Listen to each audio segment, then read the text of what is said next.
Agora, pois, temei ao Senhor e serviu com integridade e com fidelidade. Deitai fora os deuses aos quais serviram vossos pais, da além do Eufrates e no Egito, e servi ao Senhor. Porém, se vos parece mal servir ao Senhor, escolhei hoje a quem sirvais.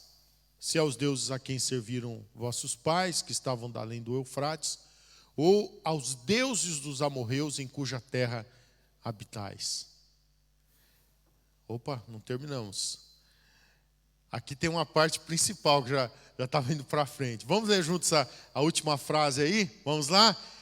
Eu e a minha casa serviremos ao Senhor. Novamente, eu e a minha casa serviremos ao Senhor.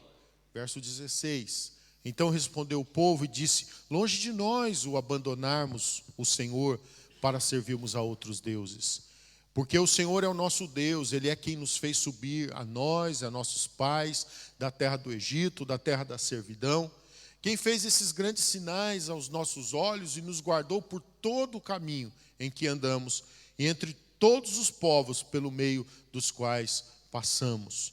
O Senhor expulsou de diante de nós todas estas gentes, até o amorreu, morador da terra. Portanto, nós também serviremos ao Senhor, pois Ele é o nosso Deus. Amém? Pois nós também serviremos ao Senhor, pois Ele é o nosso Deus. Vamos orar? Obrigado, Senhor, pela Tua palavra.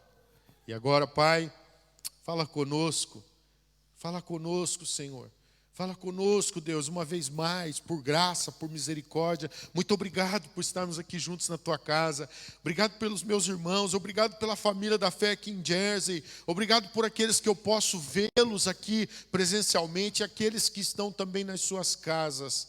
Eu quero abençoar a vida deles, eu quero louvar o Teu nome, ó Deus, pela vida de cada pessoa, onde estiver, seja aqui em Jersey, seja na Ilha da Madeira, seja lá em Portugal, seja no Brasil, aonde estiver alguém acompanhando, nós abençoamos em nome de Jesus, pedimos a graça, a unção, o favor do Senhor sobre o Teu povo, Pai, em nome de Jesus. Amém.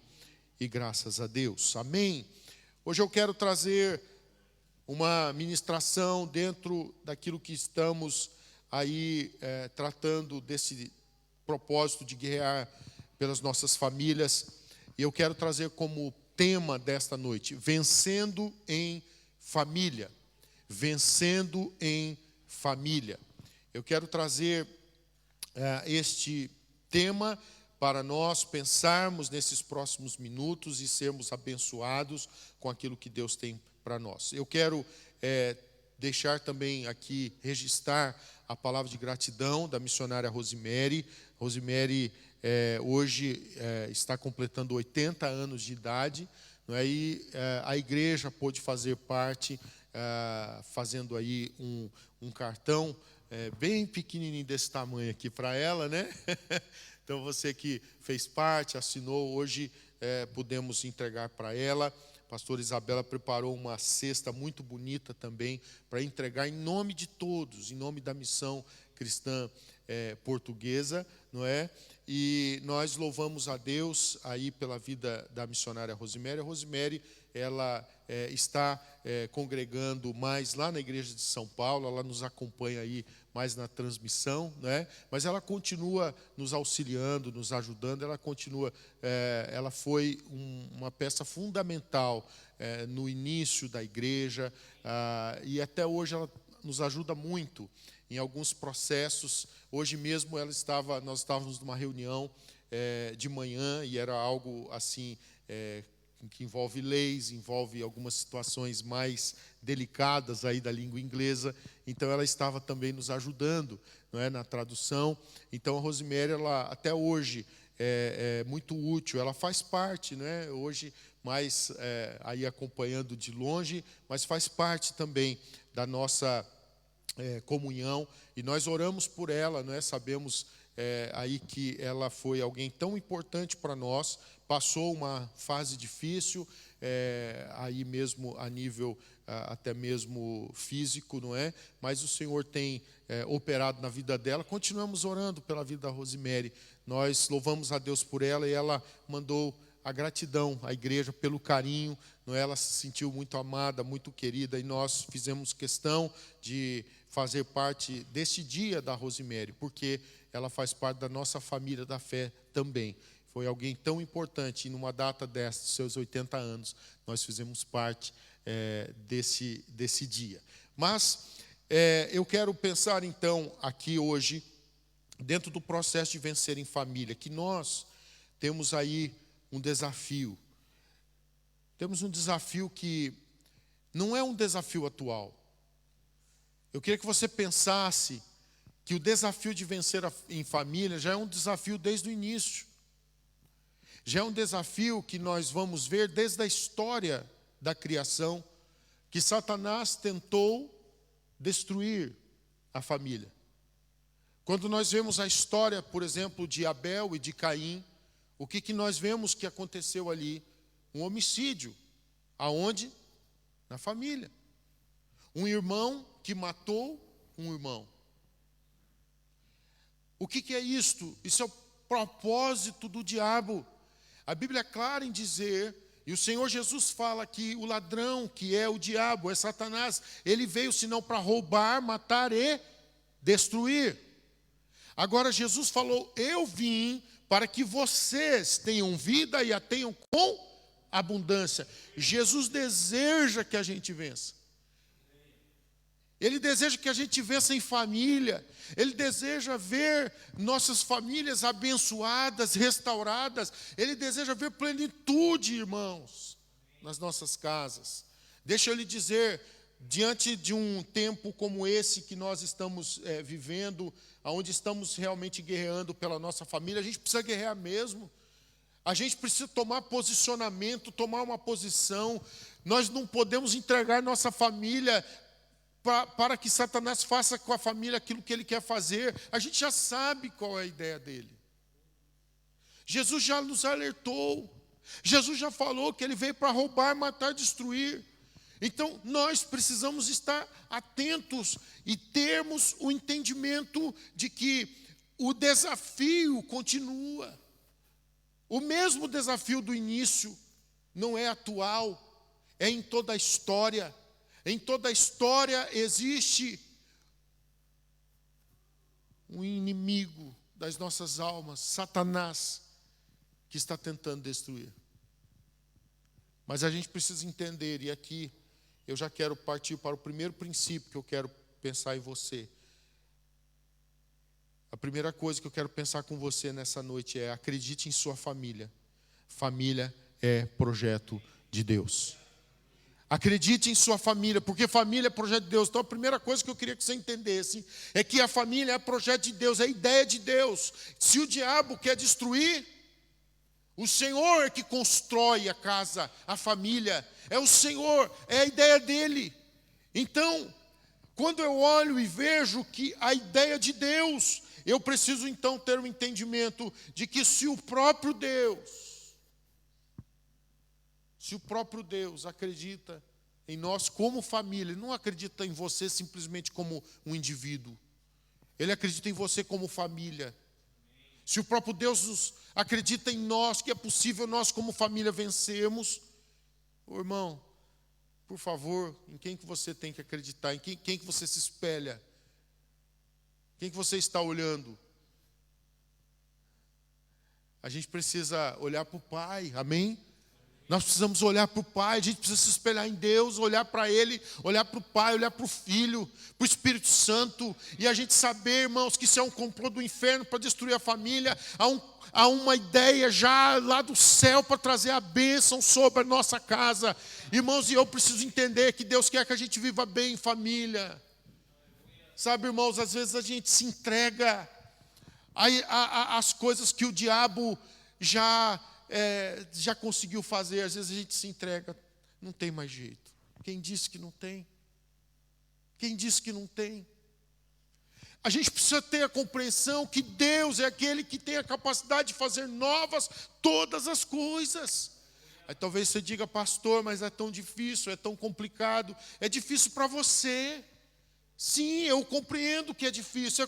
É difícil para mim. Ok, mas e para Deus é difícil? Tem alguma coisa difícil para Deus? Não tem. Então a gente tem que ter o entendimento que para Deus tudo é possível, aleluia. Então Deus tem um projeto com a sua família, entenda a família, projeto de Deus. Então, por favor, acredite na sua família. Não dê ouvido a Satanás, ao diabo, dizendo não tem jeito. Está vendo? Ó? Não tem jeito. Tem jeito sim. Tem jeito sim. Deus pode trazer a transformação, seja em que área for. Deus pode trazer a transformação. Deus pode libertar de qualquer coisa. De qualquer coisa. Agora, eu tenho que ter a minha atitude. Olha só. Vamos voltar para Josué 24:15. Aqui a gente vê um homem que acreditava na sua família. E aqui Josué, ele fala, então, porém, se vos parece mal servir ao Senhor, escolhei hoje a quem vocês vão servir. Vocês escolhem a quem vocês servem, se aos deuses a quem serviram vossos pais, que estavam da além do Eufrates, ou aos deuses dos amorreus em cuja terra habitais. Mas aqui ele faz uma declaração. Ele diz assim, eu e a minha casa serviremos ao Senhor. Vamos falar juntos? Eu e a minha casa serviremos ao Senhor. Você vê aqui alguém que acredita ou não na sua família? Aleluia. Alguém que diz, olha, eu não sei vocês, mas eu e minha casa, nós vamos servir ao Senhor, porque eu creio na minha família. Eu creio que não sou só eu creio que é eu e minha casa. Irmãos, a gente precisa tomar atitude. Ah, pastor, mas sabe, eu não tenho a minha família junto comigo, por isso, por aquilo outro. Continue lutando. Continue. O que a gente está fazendo nesses 21 dias? Guerreando pela nossa família. Aleluia. Oh, irmãos, eu creio que depois dessa campanha, pessoas vão ser salvas em nossas famílias. Nós vamos ter testemunho, porque Deus faz. Deus faz. É evidente que isso aqui não é um passe de mágica.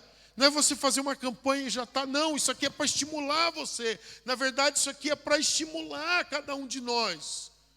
Nos estimular a gente continuar guerreando, fazendo. Por que a gente faz 21 dias? Porque faz 21 dias e está tudo resolvido? Não. Mas é óbvio que Deus vai mover também nesses 21 dias, porque Ele move todo dia. Mas isso aqui é para nos aguçar, e para nos ativar, e para dizer que é possível ver uma família inteira rendida aos pés do Senhor Jesus. Aqui está alguém que acreditava na sua família. Aqui está um líder de um povo que está falando, olha, como vosso líder, eu vou mostrar para vocês o caminho, agora vocês é que sabem. Mas eu escolho Deus. Eu escolho Deus. E a gente viu no verso 18. Coloca no 18, por favor, novamente. A gente viu que aí o povo também falou assim, olha, a parte B aí do versículo, portanto, nós também serviremos ao Senhor, pois Ele é o nosso Deus. Louvado seja Deus. Então a gente viu aqui um testemunho. Então só abrindo um parêntese. Mas voltando para o verso 15, a gente vê um líder que pega e que acredita na sua família. Isso é lindo, irmãos. Isso é lindo. O líder que acredita na sua casa, na sua família. Deixa eu dizer para você, você que é um líder de lar de paz, você que é um líder de ministério, por favor, você tem que acreditar na sua família. Quando você vê, por exemplo, as indicações da palavra a respeito dos presbíteros, por exemplo, não é? Quando você vê dos bispos, dos pastores, enfim, o que você vê? Você vê a indicação de que tem que ser pessoa que teme ao Senhor, que a sua família também está buscando ao Senhor também, porque é alguém que acredita e leva a sua família com Ele. Irmãos, a gente não pode entregar nossa família para o diabo, não, a gente conhece a palavra. Pastor, simplesmente então por ser pastor, por ser presbítero, está tudo certo? Está nada. A gente já sabe que a guerra, meu irmão, é forte. Agora a gente sabe que a gente está do lado vencedor. É simples. Mas por favor, você não pode ser, desculpa a palavra, você não pode ser um líder mole. Sabe, um líder frouxo, você tem que ser um líder aguerrido, um líder que acredita. Líder é aquele que influencia, não é porque fala, você tem que fazer, mas ele mostra o caminho, ele mostra a direção. Líder é aquele que ele influencia através daquilo que ele faz, então ele mostra o caminho, ele está falando para as pessoas, é possível. Essa igreja precisa ter essa consciência de que nós temos que acreditar na nossa casa, na nossa família, porque a família é um projeto de Deus. Atos 16, 31, responderam-lhe, crê no Senhor Jesus e serás salvo, tu e a tua casa. Há uma promessa que linda, não é? Crê no Senhor Jesus e serás salvo, tu e a tua casa. É uma promessa específica, sim, a gente já sabe, lá para o centurião, mas sabe, não é só para o centurião, é para quem acredita que é possível mover de Deus. É para quem acredita na palavra, crê no Senhor Jesus e será salvo tu e a tua casa. Mas a gente tem que continuar, né? Só aqui já dava para a gente falar muito tempo. Mas eu quero continuar e eu quero dizer para você, dentro do tema Vencendo em Família. Em primeiro lugar, pensamos, acredite em sua família, família é projeto de Deus. Em segundo lugar, cuide de sua família. Cuide de sua família. Cuide de sua família. Quer ver um texto que me estimula muito? Jó, capítulo 1. Do verso 1 até o verso 5. Esse texto me estimula demais. Havia um homem na terra de Uz, Jó capítulo 1, de 1 a 5. Havia um homem na terra de Uz, cujo nome era Jó. Que jeito que era Jó? Era um homem assim, sem compromisso com Deus, ele era uma pessoa que despreocupada com o seu testemunho. Era assim Jó? Não. A palavra declara que ele era um homem íntegro e reto, temente a Deus e que se desviava do mal. Exemplo, verso 2. Nasceram-lhe 7 filhos e 3 filhas. Possuía 7.000 ovelhas, 3.000 camelos, 500 juntas de bois. O homem era rico, gente. 500 jumentas. Era também muito numeroso, o pessoal ao seu serviço. De maneira que este homem, entenda isso, ele era o maior de todos os do Oriente. E você sabe que gente do Oriente tem, quando é rico, mas é rico mesmo, para valer. Seus filhos iam às casas uns dos outros e faziam banquetes, cada um por sua vez, e mandavam convidar as suas 3 irmãs a comerem e beberem com eles. Decorrido o turno de dias de seus banquetes, olha isso, chamava Jó a seus filhos e os santificava. Olha isso. Olha o compromisso de Jó, cuidando da sua família. Ele levantava-se de madrugada, olha aí, ele guerreando pela família. Ele levantava-se de madrugada e oferecia holocausto, segundo o número de todos eles, pois dizia, ele nem sabia se os filhos tinham errado. Ele diz assim, talvez tenham pecado os meus filhos e blasfemado contra Deus em seu coração. E para mim, então, a parte final é algo que me estimula, de que não são 21 dias que eu preciso guerrear pela minha família. É uma vida. A palavra fala que assim fazia Jó continuamente. Jó tinha um propósito de buscar a Deus pela sua família. Isso aqui é cuidado.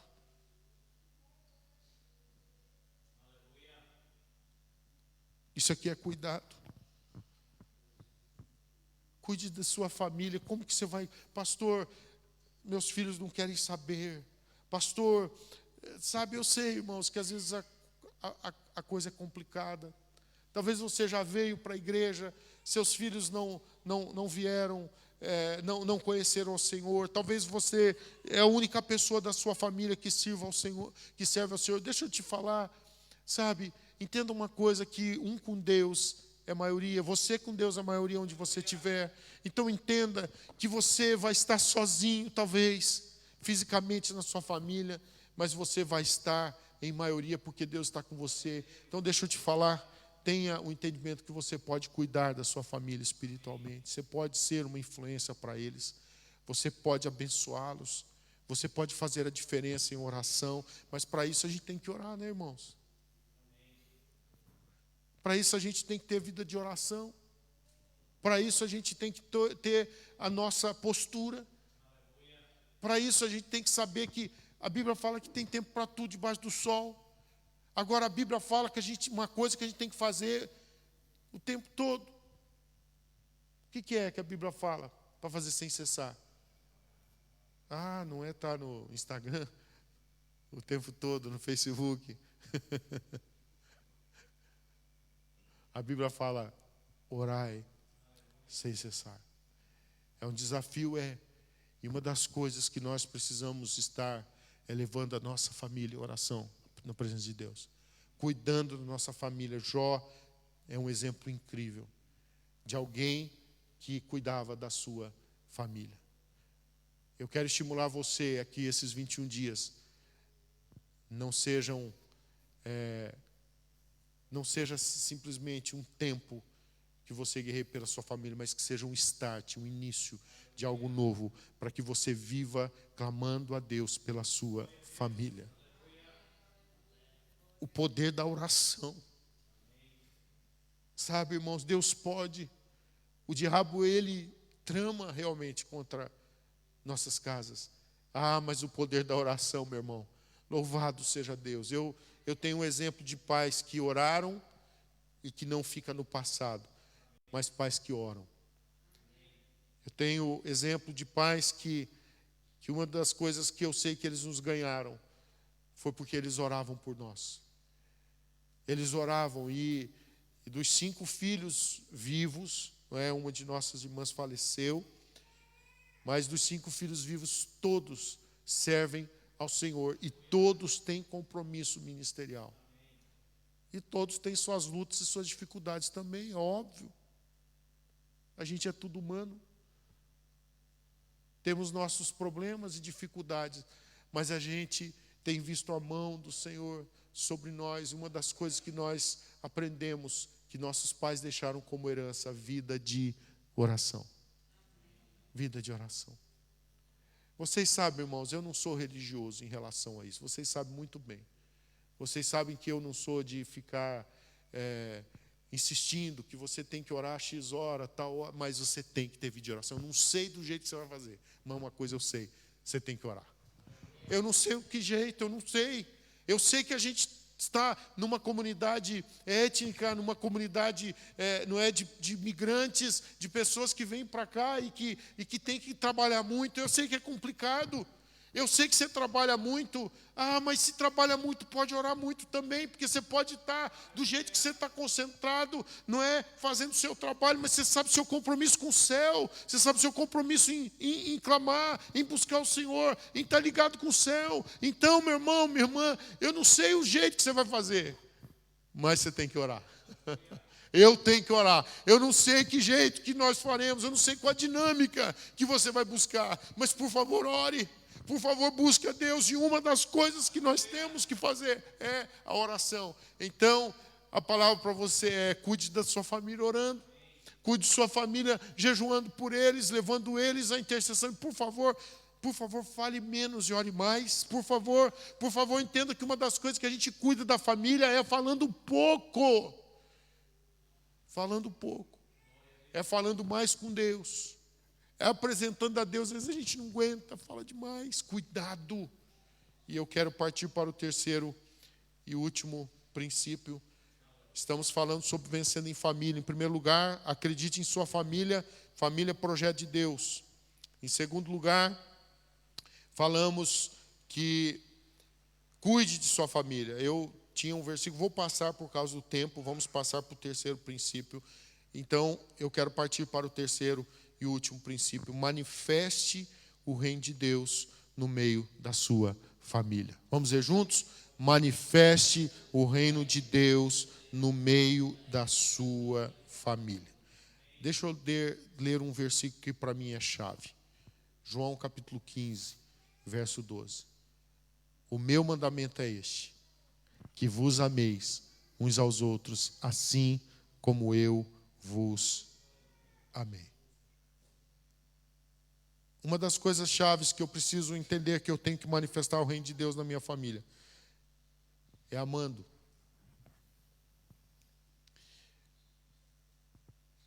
O amor, ele tem que ser básico, porque a Bíblia fala que Deus é amor. Então eu tenho que fazer da minha casa um ambiente de amor, mais do que qualquer outra coisa. Aí a gente vai lá para Efésios capítulo 4, versos 26 a 32. E Efésios 4, 26 e 32 nos dá algumas diretrizes que a gente precisa também entender que isso aqui é manifestar o reino de Deus no meio da minha família. Por exemplo, fala para irar, mas não pecar. Não é? Ou seja, você é humano, você vai se irar, mas você sabe que você tem que parar. Tem um momento que você tem que parar, porque senão você vai dar lado ao pecado. A gente fica irado? Claro que fica. Não é? E tem gente que tem mais tendência ainda. Mas seja você colérico, sanguíneo, que vai ter mais um impulso, ou seja você melancólico, não é? Enfim, não importa, ou fleumático, o certo é que todos nós ficamos irados. Cada um fica irado de um jeito, mas fica. Não é? Vai ficar irado de um jeito, mas todos ficam. Agora, a palavra de Deus para nós é: irai-vos e não pequeis. A palavra do Senhor é para não se pôr o sol sobre a nossa ira. Ou seja, você tem que saber resolver as coisas. Ficou irado hoje? Tem que resolver hoje. Ficou irado com o esposo, com a esposa? Dá um jeito. Não tem essa de chegar à noite, depois um ir dormir, ficar na cama, outro ir para o sofá. Esse negócio não é de Deus, não. Deixa eu dizer, manifeste o reino de Deus na sua casa.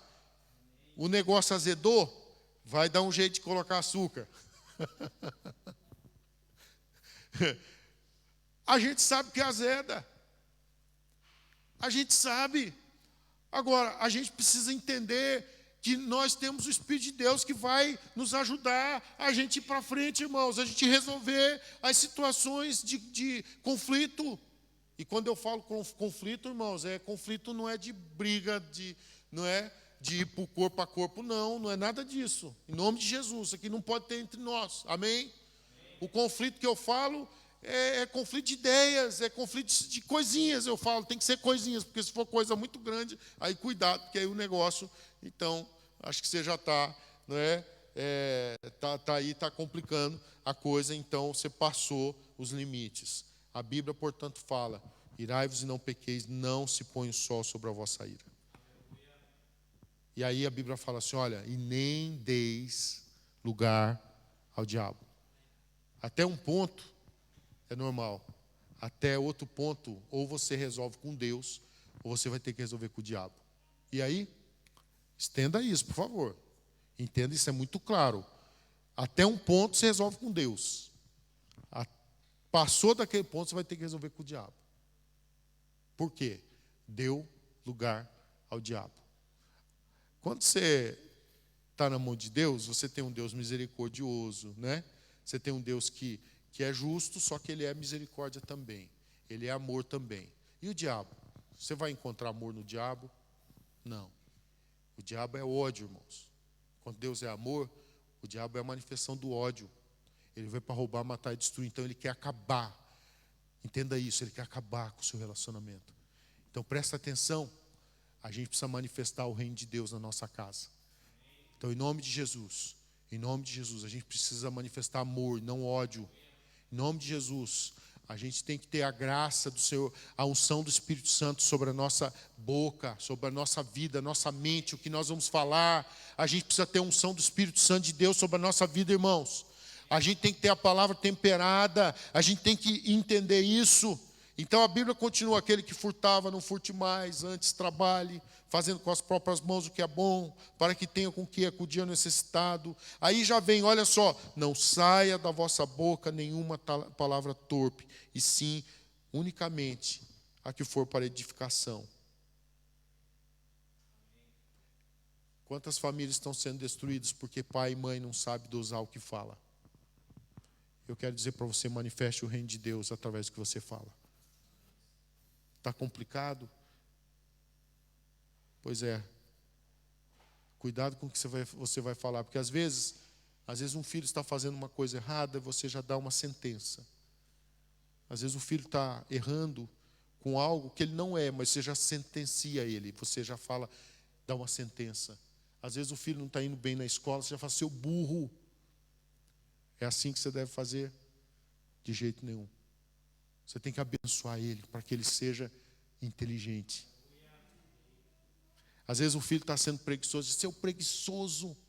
É assim que você tem que fazer? Não. Você tem que inverter isso. Não é que você vai falar, veja bem uma coisa, é simples, é muito simples. Você está vendo que esse filho está sendo preguiçoso? Então diga, não seja preguiçoso. Tá bom? Não é que você vai, esse negócio, sinceramente eu não sou dessa aí, o filho é preguiçoso, aí você fala, você é trabalhador, não é nada. Seja honesto, seja honesto. Ele não é trabalhador, ele é preguiçoso, você está vendo que ele está com preguiça, então fala, não seja preguiçoso, seja trabalhador. Agora esse negócio simplesmente de você falar, certo? Só que aquilo que a pessoa não está vivendo, cuidado. Porque senão você vai estar falando e o filho vai estar achando que está tudo bem. Ele é um preguiçoso, está sendo preguiçoso, e você está falando, você é trabalhador. O que ele vai achar? Verdade, irmão, isso é muito sério. Então a gente tem que ser honesto. Então a palavra é, não fala para ele. Você é um preguiçoso. Diga, não seja preguiçoso, seja trabalhador. Você está entendendo? Então você vai falar algo que vai edificar. E isso aí é uma forma também de você trazer vida e você profetizar sobre a vida dele. Mas às vezes a gente concorda com algumas coisas que a pessoa está fazendo e fala, está tudo bem. Olha aí, eu estou sendo malandro, meu pai está falando que eu sou trabalhador. Compreendeu? Então, irmãos, é muito mais fácil a gente poder, mas por favor, não chame seu filho de preguiçoso. Que você profetize a ele que ele seja um trabalhador. Mas não vai dizer que ele é trabalhador quando ele não é, não. Seja honesto. Mas você tem que poder ensinar a ele, dizer, filho, não seja preguiçoso. Mas sabe, às vezes a gente já fala, às vezes a pessoa está passando por uma fase. Aí você já pega e já fala, seu isso, seu aquilo outro. Para com isso. A palavra de Deus fala que a gente precisa ter palavras que edificam. Palavras que edificam conforme a necessidade e assim transmita graça aos que ouvem. Às vezes a gente, como pai, está num momento que a gente tem que tomar uma decisão de ser duro. Sim, de ser duro com os nossos filhos. No sentido de mostrar para eles o caminho. Mas você nunca pode mostrar o caminho dizendo para ele, você é isso. Não, você tem que mostrar o que ele é em Deus. Amém? Então você tem que mostrar, você está sendo assim, mas você não é assim. É esse o caminho. Amém? Então você vai ser verdadeiro. Você está dizendo, você está sendo, mas está sendo não é o que ele é. Você está sendo assim, mas Deus te chamou para ser assim. Deus te fez para ser assim. Nós somos feitos para ser a imagem, fomos feitos à imagem e semelhança do nosso Deus. Então, irmãos, que a gente possa ir para frente, em nome de Jesus, edificando a nossa família. Então, eu queria dizer para você, manifeste o reino de Deus no meio da sua família. Aí o texto continua e fala, e não entristeçais o Espírito de Deus. É tão importante isso, entender que a gente em casa tem que manifestar o reino de Deus e não pode. A gente tem que ter cuidado, porque senão aqui a gente adora e em casa a gente desadora, né? Tem essa palavra? Mas você entendeu, né? Aqui a gente adora e depois chega lá em casa vira uma bagunça. Não, irmãos. A nossa casa, irmãos, tem que ser um ambiente gostoso. Nossa casa tem que ser um ambiente que a gente sinta a presença manifesta de Deus na nossa casa. A nossa família precisa ser o início da igreja, queridos. Nossa casa tem que ser um ambiente de oração, de comunhão, de louvor. A nossa casa tem que ser esse ambiente. Um ambiente gostoso, de paz entre esposo e esposa, entre pais e filhos, um ambiente de comunhão. Nossa casa tem que ser um ambiente da manifestação do reino de Deus. Amém? Verso seguinte, verso 31. Declara: longe de vós toda amargura e cólera e ira e gritaria e blasfêmias, e bem assim toda malícia. Antes, sede uns para com os outros. Como? Vamos lá? Benignos, compassivos, perdoando-vos uns aos outros, como também Deus em Cristo vos perdoou. Eu tenho outros textos, mas o tempo já não permite, eu vou finalizar. E eu quero concluir então essa palavra. Hoje falamos sobre 3 coisas. Vencendo em família foi o nosso tema. Primeiro, acredite em sua família. Família é projeto de Deus. Segundo lugar, cuide de sua família. Em terceiro lugar, manifeste o reino de Deus no meio da sua família. Eu quero ler um texto que está em 1 Coríntios 13, na nossa conclusão. Agora, pois, permanecem a fé, a esperança e o amor. Estes 3, porém, o maior desses é o amor. Irmãos, eu sei que hoje nós vamos ter que lidar com tantas coisas complicadas. A gente vai ter que lidar com uma influência maligna, tentando levar os filhos a entender que é tudo normal. Hoje já não, o casamento pode ser do jeito que quiser. Não importa se é homem com homem, mulher com mulher. Entenda uma coisa, nós nos baseamos na palavra de Deus. A gente precisa honrar as Escrituras e entender que passarão os céus e a terra, mas a palavra do Senhor não vai passar. Então a gente vai ter que lidar com situações complicadas, seja na nossa casa ou com os nossos familiares, de pessoas que tomam outro caminho, por exemplo, em relação ao próprio casamento. Mas eu queria dizer algo para você: não falte nunca amor na forma como você vai lidar. Seja com que escolha um familiar seu possa tomar. Não falte amor. Entenda uma coisa, nós vamos cada vez mais conviver com a realidade de pessoas que vão contrário à palavra do Senhor. Não vai poder faltar amor. A gente precisa entender que quanto mais as pessoas estão longe de Deus, mais elas precisam do amor de Deus na vida delas. A gente precisa ter a compreensão de que quanto mais a pessoa não conhece o amor de Jesus, aí é que ela precisa do amor de Jesus. Então, por favor, não rejeite a pessoa por causa da sua inclinação, por causa do que ele pensa, por causa das besteiras que às vezes as pessoas falam ao nosso respeito, como cristão, como servos de Deus, como pessoas que querem viver o princípio da palavra. Entenda isso, o amor não vai poder faltar nunca, nunca, nunca. Cada vez mais nós vamos conviver com esta realidade. Mas a gente permanece, irmãos, entenda, você quer ir para o céu, sim ou não? Quer ir para o céu? Então, por favor, não vá nas mudanças de leis humanas. A lei de Deus não muda. A lei de Deus não muda. Não seja permissivo. Em nome de Jesus, não seja permissivo com seu filho, com a sua filha, com seu pai, com a sua mãe. Não seja permissivo com o pecado. Tem gente que está sendo permissivo com o pecado. Não seja. Não seja. O princípio de amar não quer dizer que você está permitindo. É diferente. São coisas diferentes. Amar sempre. Agora, cuidado em ser permissivo. Cuidado, cuidado.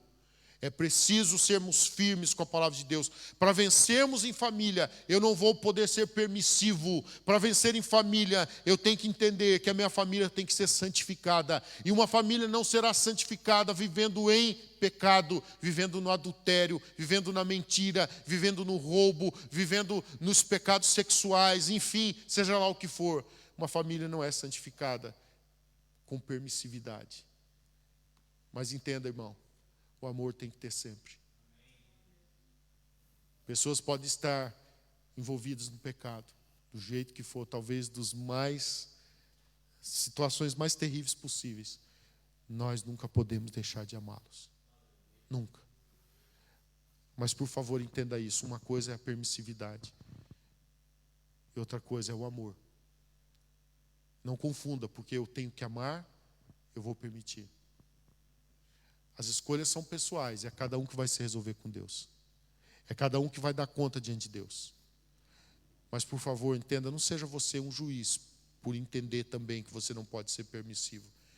O que você não pode fazer é deixar que você não se guie pelas Sagradas Escrituras. E porque nós somos guiados pelas Sagradas Escrituras, a gente tem que saber, o amor, ele tem que permanecer sempre. Agora, pois, permanecem a fé, a esperança e o amor. Esses três, porém, o maior desses é o amor. E eu quero ler duas frases. Uma delas que Martinho Lutero disse a respeito de Deus. Ele falou assim: Deus é um forno ardente, tão cheio de amor, que todo o céu e toda a terra estão envolvidos pelo seu calor. Aleluia. Deus é um forno ardente, tão cheio de amor, que todo o céu e toda a terra estão envolvidos pelo seu calor. Dr. Martin Luther King, né, são tudo pessoas que viveram, já não vivem mais.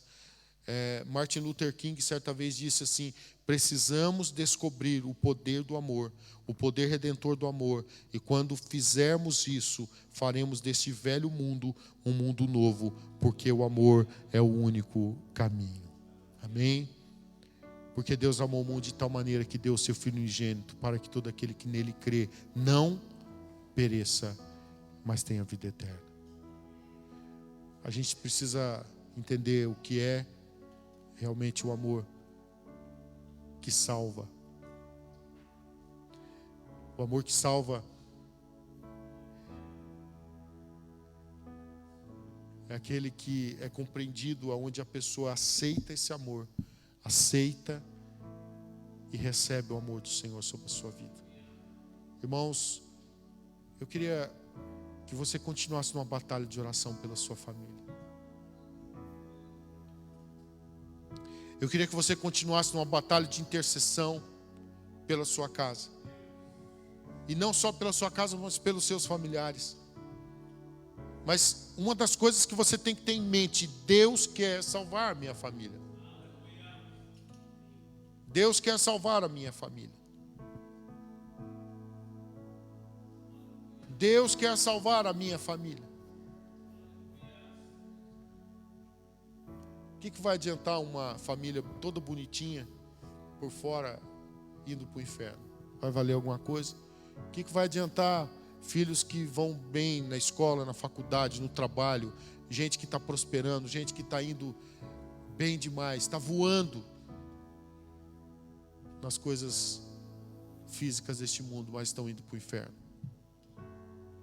Que Deus nos traga um senso de compromisso, de urgência. Em nome de Jesus.